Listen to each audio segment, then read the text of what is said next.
करनी सेना देखिए सिर्फ यूपी और दिल्ली तक सीमित नहीं है।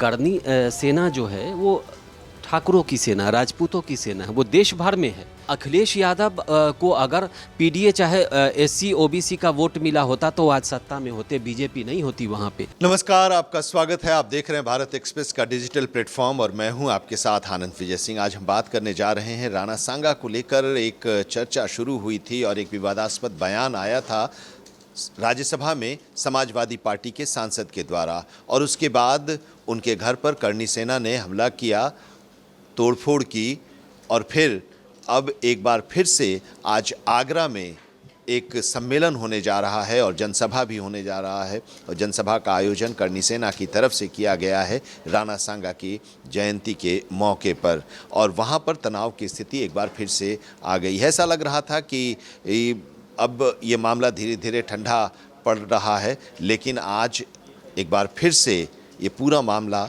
गर्म हो गया है और करनी सेना के लोग अभी भी अड़े हुए हैं कि जब तक माफ़ी नहीं मांगी जाती है तब तक उनका ये आंदोलन जारी रहेगा। रामजी लाल सुमन ने जो बयान दिया था उसे राज्यसभा के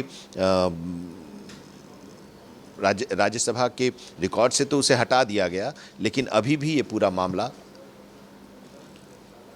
सियासत इस पूरे मामले को लेकर गरमाया हुआ है। हरिशंकर कुमार हमारे सहयोगी और वरिष्ठ पत्रकार इस वक्त हमारे साथ हैं और उन्हीं से ज़रा इस पर फिर से विश्लेषण करते हैं। हम लोग इस पर चर्चा हमने की थी, पहले भी की थी जब ये बयान आया था। माफ़ी उन्होंने नहीं मांगी। वो कह रहे हैं कि इतिहास पढ़िए और लोगों को जानना भी चाहिए, बाबरनामा का वो जिक्र करते हुए। करनी सेना अब एक बार फिर से आज आगरा में सम्मेलन के ज़रिए अपनी उस नाराज़गी को या अपने उस गुस्से का इजहार करने जा रही है जनसभा को लेकर। जी, वो कार्यक्रम का नाम भी उन्होंने बहुत ये दिया है कि रक्त स्वाभिमान सम्मेलन उसका नाम दिया है कार्यक्रम का। और करनी सेना देखिए सिर्फ यूपी और दिल्ली तक सीमित नहीं है। करनी सेना जो है वो ठाकुरों की सेना, राजपूतों की सेना है, वो देश भर में है। और जिस समय ये उन्होंने बयान दिया था रामजी लाल सुमन ने, तो उसके बाद उनके पार्टी के नेता, दूसरे नेता जो हैं, उन्होंने और सपोर्ट कर दिया। अखिलेश यादव ने सपोर्ट किया, उसके बाद डॉक्टर राम गोपाल यादव ने भी सपोर्ट किया, जबकि माफ़ी मांगनी चाहिए थी। आप किसी महापुरुष के बारे में ऐसी बात करते हैं जबकि बहुत सारी जनता उनको पूजती है, उनको अपना पूर्वज मानती है, तो आप उतने लोगों का अपमान क्यों करना चाहते हैं? इसके पीछे कहीं ना कहीं समाजवादी पार्टी का पॉलिटिकल मोटिव था। कहीं ना कहीं मकसद ऐसा था कि उससे पीडीए मतलब Dalit versus OBC versus Rajput Thakur ऐसे करने की उनकी चाहत थी, क्योंकि ये राजपूत वोट जो यूपी में है वो 7 से 9% के आसपास है। और जब पीडीए की बात आजकल अखिलेश यादव बहुत दिनों से कर रहे हैं, तो पीडीए, और वही पीडीए है जो उनको सत्ता से बाहर बिठाए हुए है, उसी पीडीए ने योगी को दूसरी बार सत्ता में पहुंचाया।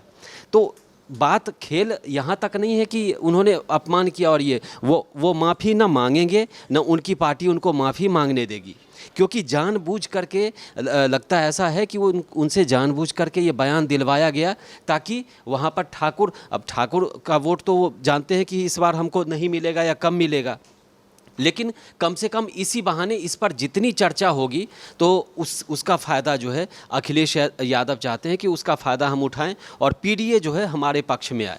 अल्पसंख्यक वोट की तरफ इशारा आप कर रहे हैं। वही अल्पसंख्यक ओबीसी कह लीजिए, उसमें दलित भी उसके अलावे आ गए, तो सब मिलाकर के 36, 37, 38% है। हाँ, दलित का एंगल भी दिया गया। हाँ। ये तोड़फोड़ जो हुई करनी सेना के द्वारा रामजी लाल सुमन के घर पर, तो फिर सदन के अंदर इस पर चर्चा हुई और उसमें ये कहा गया कि चूंकि ये दलित सांसद हैं इसलिए उनके घर पर ये हमला हुआ और उसको दलित बनाम करनी सेना की तरफ मोड़ने की कोशिश की गई। बिल्कुल मोटिव यही था कि अच्छा आप एक चीज़ बताइए, एक तो उनके घर पर जो हमला हुआ वो उसको कतई भी कोई भी पसंद नहीं करेगा, और वो जायज़ भी नहीं है कि कोई अगर अपराध कर रहा है, चाहे कोई गलत बोल रहा है, गलत बयानी कर रहा है, तो आप उसके घर पर हमला करिए, ये कोई तरीका नहीं होता। इसकी सब जगह पर आलोचना भी हुई थी। दूसरी बात ये रही कि आप सबसे बड़ी बात है कि आपने लाखों लोगों की भावना को आहत किया तो आपने गलती नहीं की। आप राज्यसभा में आप ऐसा कर रहे हैं और वोट के लिए कर रहे हैं। आपका मोटिव, क्योंकि रामजी लाल सुमन की ठीक है, समाजवादी पार्टी के वो पुराने सांसद रहे हैं, अभी भी सांसद हैं, उनकी इतनी हैसियत नहीं है कि बिना अखिलेश यादव से पूछे, चाहे जो क्षेत्रीय जितनी पार्टियां हैं, चाहे बिहार में लालू यादव की पार्टी हो, नीतीश कुमार की पार्टी हो, या यूपी में समाजवादी पार्टी हो, बहुजन समाजवादी पार्टी हो, इनमें किसी नेता की हैसियत इतनी नहीं है कि पार्टी अध्यक्ष चाहे पार्टी के सर्वा से बिना पूछे ऐसे बयान दे दे। वो बाकायदा उसकी प्लानिंग हुई होगी, तब जाकर के उन्होंने बयान दिया और उसकी काट भी ढूंढ ली कि हमको आगे करना क्या है। आप देखिए ना, पूरा परिवार उसी जो अखिलेश यादव कह रहे थे उसी को रामगोपाल यादव फॉलो कर रहे थे, उसी को बाकी चीज़। लेकिन इन सब के बीच कई पार्टियों ने कई पार्टियों ने इससे दूरी बनाई। कांग्रेस जो हर सवाल पे और हर मुद्दे पे उनके साथ रहती है, कांग्रेस भी बीच में कन्फ्यूज हुई। मल्लिकार्जुन खड़गे कुछ बोले, लेकिन कांग्रेस को लगा कि नहीं, ये देश भर के ठाकुरों और राजपूतों का सवाल है, ये सिर्फ करनी सेना तक मामला सीमित नहीं है। तो फिर उन्होंने अपने आप को रोका, दलित की तरफ मोड़ दिया, इसको दलित की तरफ मोड़ दिया। तो कांग्रेस भी इसमें बहुत कांग्रेस ने स्मार्ट खेल खेला। लेकिन ये है कि समाजवादी पार्टी को बहुत ज़्यादा फायदा नहीं होगा। ठाकुरों का वोट इस बार के चुनाव, लग रहा है कि समाजवादी पार्टी फंस गई है रामजी लाल सुमन के इस बयान के बाद, अगर सियासी और वोट के नज़रिए से, वोट पैटर्न के नज़रिए से अगर देखें तो? देखिए, बिल्कुल फंस गई है, क्योंकि अखिलेश यादव को अगर पीडीए चाहे एससी ओबीसी का वोट मिला होता तो आज सत्ता में होते, बीजेपी नहीं होती वहाँ पे। तो अखिलेश यादव की लगातार यही कोशिश है कि अगले चुनाव के लिए किसी भी तरीके से हम दलित का मुद्दा उठाएं, हम ओबीसी की बात करें, लगातार करें कि इनको सताया जा रहा है। मतलब छोटे छोटे मामले को उठा के ऊपर तक पहुँचाया जाए। अयोध्या के जो सांसद हैं उनका भी देखा आपने, कैसे वो दलित और पीडीए को लेकर के कैसे अखिलेश यादव उनको बगल में बिठाते हैं। बहुत सारी चीज़ें हैं जो समाजवादी पार्टी कर रही है, क्योंकि इस बार उनको लगता है कि सिर्फ मुस्लिम और यादव वोटर से उनकी सत्ता नहीं आने वाली, उनके हाथ में सत्ता नहीं आएगी, योगी को हरा नहीं सकते। तो इसीलिए वो इस तरह की अलग अलग तरह के एक्सपेरिमेंट कर रहे हैं। ये प्रयोग है। जो उपचुनाव हुआ जी, जो उपचुनाव के नतीजे आए जी, उससे भी क्या घबराई हुई समाजवादी पार्टी अब, क्योंकि उसमें कुछ कंस्टिट्यूंसी ऐसे थे जहां पर मुस्लिम वोट बैंक इतना था कि वहां पर समाजवादी पार्टी की हार की शायद कल्पना नहीं की जा सकती थी, लेकिन वहां पर समाजवादी पार्टी इस उपचुनाव में हारी। तो वो जो नतीजा आया उससे क्या समाजवादी पार्टी को झटका लगा और फिर बाबरनामा के ज़रिए राणा सांगा को निशाना बनाते हुए रामजी लाल सुमन का ये बयान आया कि कम से कम वो वोट जो है वो हमारे साथ इंटैक्ट रहे और उसी की हम कोशिश करें? आप बिल्कुल सही कह रहे हैं। समाजवादी पार्टी अखिलेश यादव को डर अब इस बात का है कि बीजेपी ने अब उनके ट्रेडिशनल वोट बैंक मुस्लिमों में भी सेंध लगा दिया है। बीजेपी ने उपचुनाव में ऐसी सीटें भी जीती जो मुस्लिम बहुल सीटें मानी जाती हैं, जो माना जाता है कि अखिलेश ही जीतेंगे। और अखिलेश यादव ने वहाँ पर एड़ी चोटी का जोड़ भी लगा दिया था। अभी हाल ही में मिल्कीपुर में क्या हुआ, ये तो कहते थे हम इतने दिनों से जीत रहे हैं, इस बार भी हम ही जीतेंगे, लेकिन अजीत प्रसाद का क्या हुआ। तो सब कुछ चीज़ें हैं, लेकिन अखिलेश यादव को अब डर इस बात का है कि बहुत सारे यादव जो हैं वो बीजेपी के सपोर्टर हैं। उनके अलावा मुस्लिम जो हैं अब उस वोट बैंक में भी दावते मोदी, अब देखिए अभी बिहार में चल रहा है, यूपी चुनाव में भी ऐसा ही कुछ न कुछ होगा।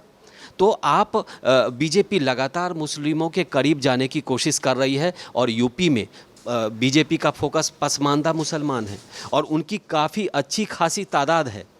और अगर पसमानदा को इन्होंने अपने भरोसे में कर लिया तो आप समझ जाइए कि अखिलेश यादव का जो उनको लगता था कि इस सीट पर तो हम हार ही नहीं सकते हैं, वैसी सीटें भी वो हारेंगे। और वैसे भी यूपी में जो इस समय सरकार है, योगी सरकार है, आप देखिए एंटी इनकम्बेंसी अब दूसरी बार है वो, लेकिन कहीं आपको मैदान पर दिखता नहीं है। इक्का दुक्का चीज़ों में दिख जाए तो दिख जाए, लेकिन अभी सरकार के पास समय है, चुनाव में अभी समय है। और योगी लगातार जो 24/7 वाला जो काम होता है वो कर रहे हैं। और सरकार ज़मीन पर करती दिख रही है। ऐसे में एंटी इनकम्बेंसी नहीं आएगा। कैसे हुआ केंद्र सरकार में? तीसरी बार मोदी सरकार आई, आमतौर पे दूसरी रिपीट करते हैं, उसके बाद थर्ड टाइम आना बहुत मुश्किल होता है। लेकिन मोदी भी रिपीट हुए। और आप यूपी में देखिए, लॉ एंड ऑर्डर एकदम परफेक्ट है। गुंडागर्दी, पहले जो हम मामले सुनते थे कि हाईवे पर क्या हो गया महिला के साथ, वहाँ क्या हो गया, परसेप्शन पॉजिटिव बना है। बिल्कुल बहुत पॉजिटिव है। और इस समय नेगेटिविटी की दूर दूर तक गुंजाइश नहीं दिख रही है। इस तरह की बयानों को जनता भी अब सीरियसली नहीं लेती है। वो समझती है सब कि ये राजनीतिक मामला है, इससे कुछ जानबूझकर ये दिया गया है। जनता भी अपने आप को अलग रखती है। जी जी। अब एक चीज़ आखिर में कि ये जो आज करनी सेना की तरफ से जो आगरा में तैयारी हो रही है, जनसभा हो रहा है, उधर दूसरी तरफ पुलिस की भी तैयारी है। खबर हम लोग ये भी पढ़ रहे हैं कि पुलिस ने 1000 डंटे भी मंगवाए हैं, हेलमेट भी मंगवाए हैं। ये साथ साथ ये भी खबर चल रही है। तो क्या वहाँ पर तनाव की स्थिति रहेगी या इस जनसभा के बाद भी फिर तनाव की स्थिति बनी रहेगी? एक चुनौती होगी क्या? देखिए, डंडे मंगवाए हैं वो आत्म सुरक्षा के लिए भी कई बार होता है, और अगर माहौल ख़राब हो रहा है तो उसका इस्तेमाल भी किया जाता है। लेकिन हम ये मान के न चलें कि उन्होंने लाठीचार्ज के लिए ही मंगाया होगा, क्योंकि पुलिस कई बार अपने साथ हर पुलिसकर्मी जो है वो पिस्तौल और बम लेके तो चलेगा नहीं, आंसू गैस के गोले लेके चलेगा नहीं। तो ऐसे में जो सिपाही रैंक के लोग होते हैं उनको लाठी दिया जाता है कि सामने वाले को कम से कम रोकें। आपने देखा होगा कि भीड़ चाहे मौब आती है तो लोग रोकते हैं। कई सारे पुलिस वाले लाठी को आपस में जोड़ के, वो प्रॉपर ट्रेनिंग होती है उसकी, हमने वो ट्रेनिंग देखी है।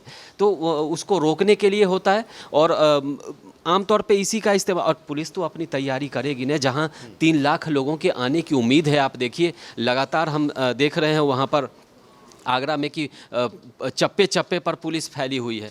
तो अगर दूसरी तरफ से इस तरह के बयान आ रहे हैं और बाकी चीज़ें कही जा रही है कि हम माफ़ी मांगो, तो माहौल, देखिए माहौल का कुछ नहीं होता। अगर साजिश नहीं है तो माहौल कैसा भी अच्छा भी खराब हो सकता है, और ख़राब माहौल को भी अच्छा बनाया जा सकता है। तो इसीलिए पुलिस अपनी तैयारी तो करेगी, क्योंकि पुलिस तैयार नहीं रहेगी तो अचानक अगर कुछ हो जाए, मान लीजिए उस भीड़ पर किसी ने बाहर से पत्थर ही फेंक दिया साजिशन, तो फिर क्या होगा? तो इसीलिए पुलिस हर तरह की तैयारी करती है ताकि जो प्रदर्शनकारी हैं उनको प्रॉपर प्रोटेक्शन दिया जाए, ताकि उन पर कोई हमला करके कोई तीसरा मामला न बना दे। जी, इसीलिए पुलिस तो तैयारी करेगी। तो चलिए, पुलिस तैयारी पूरी कर रही है और आज जनसभा का भी आयोजन किया जा रहा है करनी सेना के द्वारा। और उस जनसभा में करनी सेना के जो लीडर हैं वो क्या अपनी बात रखते हैं, क्या सरकार के सामने या फिर समाजवादी पार्टी के सामने अपनी मांग रखते हैं, इस पर भाई हमारी नज़र रहेगी और फिर हम उस पर आगे भी विश्लेषण करेंगे। बहुत बहुत शुक्रिया हरिशंकर जी। तो आज इस चर्चा में अभी इतना ही, लेकिन अपनी राय ज़रूर दीजिएगा कमेंट बॉक्स में, अपनी राय ज़रूर इस पर लिखिएगा। और ऐसी तमाम खबरों के लिए आप भारत एक्सप्रेस के डिजिटल प्लेटफॉर्म के साथ जुड़े रहिए। नमस्कार।